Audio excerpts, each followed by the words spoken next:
Hello students, आज की class में हम लोग द्विघात समीकरण यानी कि क्वाड्रेटिक इक्वेशन के बारे में बात करेंगे। देखिए, द्विघात समीकरण क्या होता है। द्विघात यानी कि उसका घात 2 होगा और वो एक समीकरण के रूप में होगा, तो वो आपका द्विघात समीकरण कहलाएगा। हम लोग पीछे के क्लास में एक चैप्टर पढ़े थे, द्विघात बहुपद। तो द्विघात बहुपद जो होता था A x square plus B x plus C, इस तरह से ये होता था, जहां पर ए बी सी वास्तविक संख्याएं होती थी और यहाँ कहते थे कि ए कभी भी 0 के बराबर नहीं होगा और ए बी सी क्या होंगी, यहाँ पर वास्तविक संख्याएं होंगी। ये हम लोग पढ़ते थे, ये द्विघात बहुपद कहलाता था। ये क्या कहलाता था आपका? द्विघात बहुपद। ये द्विघात बहुपद कहलाता था। अब हम लोग बात करने वाले हैं द्विघात समीकरण में। द्विघात समीकरण क्या होगा? ये तो समीकरण के रूप में नहीं दिख रहा है, एक बहुपद के रूप में दिख रहा है। और इस समीकरण क्या होता है, तो हम देखिए इसको इस तरह से, इसकी परिभाषा पहले लिख देते हैं। अब लिखते हैं कि यदि A B C belongs to R तथा ए नॉट इक्वल टू 0 हो, यहां देखिए क्या है, A B C belongs to R, इसको बिलोंग्स टू पढ़ा जाता है, यानी कि ए बी सी क्या है? वास्तविक संख्या है, रियल नंबर है। आर फॉर रियल नंबर, वास्तविक संख्या है। ए बी सी क्या है? वास्तविक संख्या है और ए कभी 0 के इक्वल नहीं हो सकता। तो x square plus B x plus C बराबर 0 के रूप का कोई समीकरण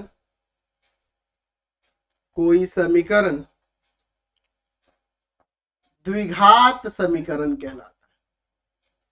द्विघात समीकरण कहलाता है, यानी कहने का मतलब कि इस रूप में कोई भी आपका समीकरण दिया होगा जहां ए बी सी वास्तविक संख्याएं होंगी और ए कभी भी 0 के इक्वल नहीं होगा, क्योंकि अगर ए 0 हो जाता है तो ये वाला टर्म ही गायब हो जाएगा, एक्स स्क्वायर वहां से हट जाएगा।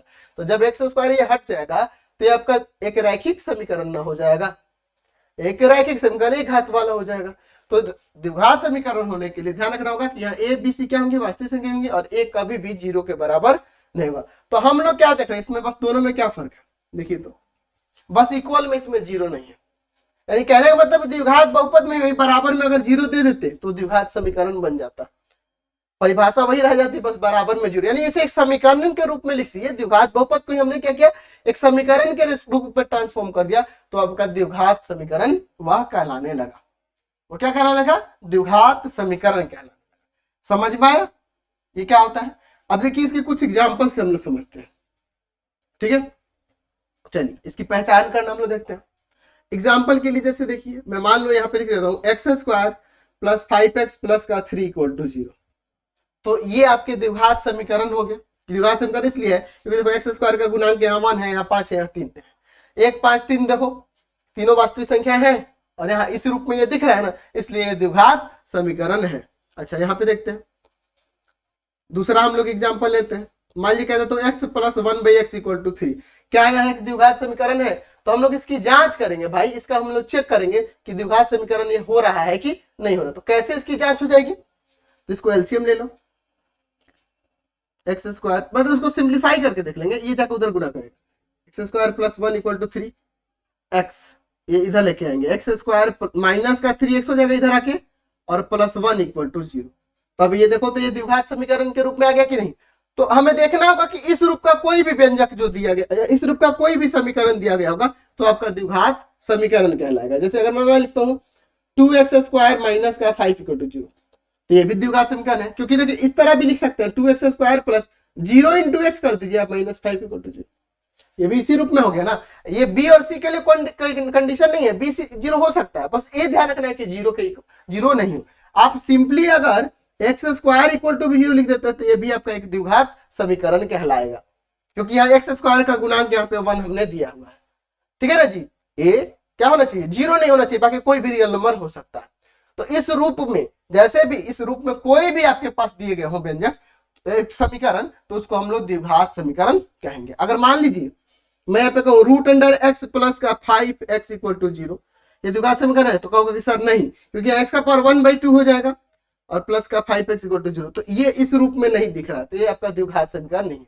तो हमें देखना होगा कि जो चर होने चाहिए, चर के घात, यहाँ पे देखो वही चीज देखा जा रहा है, यहाँ चर के घात जो होंगे वहां पर एक क्या होना चाहिए, एक पूर्ण संख्या ही होनी चाहिए और महत्तम घात 2 रहेगा, महत्तम घात 2, क्योंकि द्विघात 2 घात होना चाहिए। ये आपका द्विघात समीकरण का रूप हो गया।